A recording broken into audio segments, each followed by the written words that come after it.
Hola, ¿qué tal? En este video les hablaremos sobre árboles binarios, de los métodos agregar, buscar y eliminar. Primero vamos a empezar con ¿qué es un árbol? Un árbol es una estructura de datos no lineal, dinámica y jerárquica. El árbol tiene diferentes tipos de nodos. El nodo padre es aquel que contiene un puntero al nodo donde nos encontramos. El nodo hijo es cualquiera de los nodos que sea apuntado por uno de los nodos del árbol. El nodo raíz es el que no tiene padre, vendría siendo el inicio de nuestro árbol. El nodo hoja es aquel que no tiene hijos y está apuntado a nulo. Todos los que no entran dentro de estas características se denominan nodos rama. Para el método de agregado, en el caso de los árboles, hay dos casos: cuando el árbol está vacío y cuando tenemos al menos un nodo. Para el caso de que cuando queramos agregar cuando el árbol está vacío, lo primero que debemos hacer es crear un nuevo nodo. Después hacemos que nuestro árbol apunte hacia ese nuevo nodo y después hacemos que sus punteros izquierdo y derecho apunten hacia el nulo. Para agregar cuando tenemos al menos un nodo, lo primero que debemos hacer es comparar el nuevo nodo que queremos agregar con el nodo raíz, ya que si su valor es menor debe ir hacia la izquierda y si es mayor hacia la derecha. Esto se repetirá hasta encontrarse con un valor nulo, lo que nos dirá que ya tenemos donde guardar nuestro nuevo nodo. Si queremos agregar un nodo del mismo valor de uno ya existente, no se insertaría y simplemente terminaría la ejecución de nuestra función.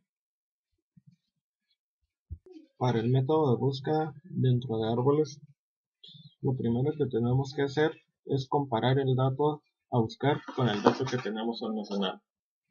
Después se comparará el lado izquierdo o derecho del nodo siempre y cuando estos no sean nulos. Solamente se repetirá este paso hasta que el valor del nodo no sea nulo. En este caso tenemos un nodo con un valor de 4. Lo comparamos con el 8. Al ser menor nos vamos hacia la izquierda.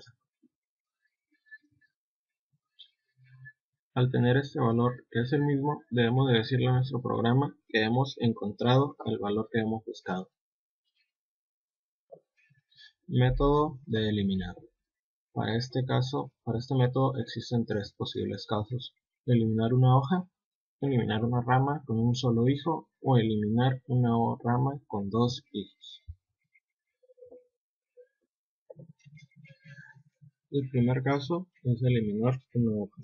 Lo primero que debemos hacer es buscar el nodo que deseamos eliminar. Comprobamos que sea una hoja. Primero almacenaremos el nodo actual en un puntero temporal.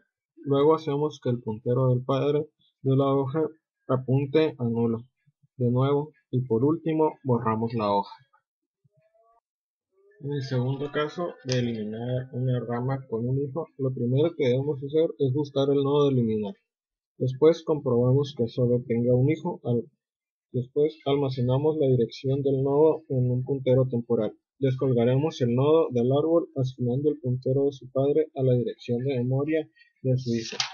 Por último, borraremos la memoria del nodo descolgado. El tercer caso es cuando tenemos una rama con dos hijos. Lo primero que debemos hacer es buscar el dato a eliminar.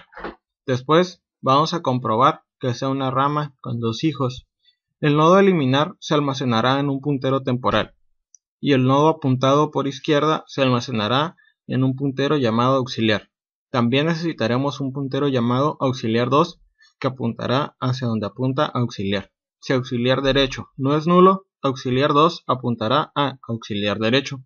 Este proceso se repetirá hasta que exista un nodo derecho. Una vez terminado el ciclo, se copiará el dato de auxiliar al nodo apuntado por temporal y le asignaremos a temporal la misma dirección de memoria que auxiliar. El valor al que apunte auxiliar izquierdo se pasa a auxiliar 2 derecho y finalmente liberaremos el espacio de memoria apuntado por temporal. Dentro de los árboles también podemos hacer lo que son los recorridos. Los elementos de un recorrido son: el parámetro debe ser un puntero a un nodo. En algún momento se debe procesar el dato en el nodo y siempre se van a visitar todos los nodos del árbol. Se trata de un proceso recursivo. En el caso de preorden, vamos a empezar visitando el nodo y al mismo tiempo procesaremos el dato. Siempre vamos a empezar recorriendo hacia la izquierda y después hacia la derecha, como se muestra en la ilustración. En el caso de inorden, lo primero que vamos a hacer es visitar el nodo apuntado por izquierdo y después vamos a procesar el dato. Después de procesar el dato, visitaremos el nodo derecho y se mostrará como si estuvieran ordenadamente los números al momento de imprimirlos. En el caso de posorden, primero visitaremos el nodo apuntado por izquierdo y después visitaremos el nodo apuntado por derecho. Después de esto procesaremos el dato.